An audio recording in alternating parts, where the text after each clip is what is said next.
មចង់ជួបចរចារៀបរាប់ប្រាប់អូនថាស្នេហាបងស្មោះស្រី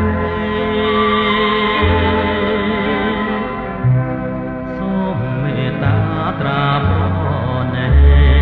ដល់ចិត្តដែលលោកបែបទេ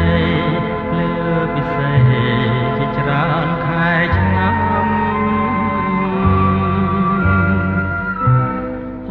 ដឹងទេ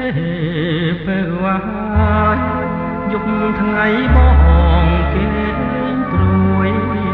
ខ្លួនមួយយល់តែក្រៀមក្រំខ្យល់បងមកនាំយកអារម្មណ៍រាល់ថ្ងៃរស់ឥតទ្រនំទ្រូងរំដំក្រៀមក្រំខ្លោចសា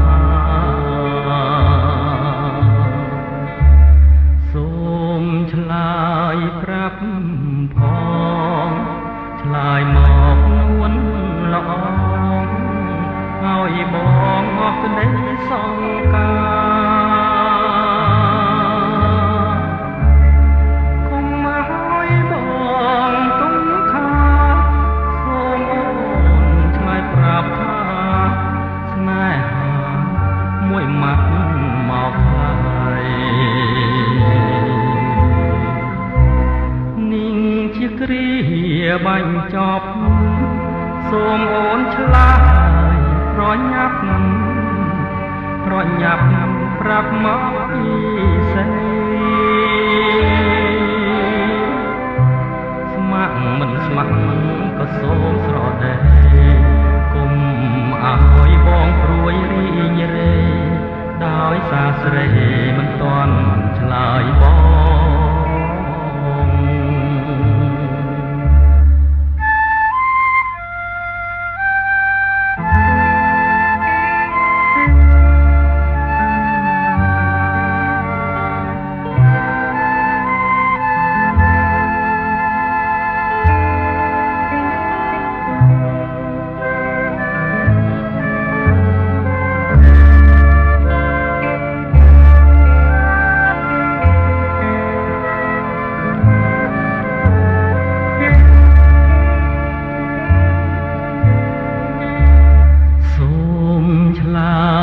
ប្រាប់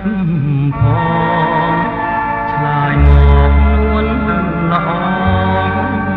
ហើយបងអស់ក្តីសង្ការគុំមកឲ្យបងទុំខាសូមឆ្លើយប្រាប់ថាស្នេហាមួយម៉ាត់មកហើយជាគ្រាបាញ់ចប់សូមអូនឆ្លើយប្រញាប់ប្រាប់មកពីស្រីស្ម័គ្រមិនស្ម័គ្រក៏សូមស្រដីគុំឲ្យបងព្រួយរីងរេ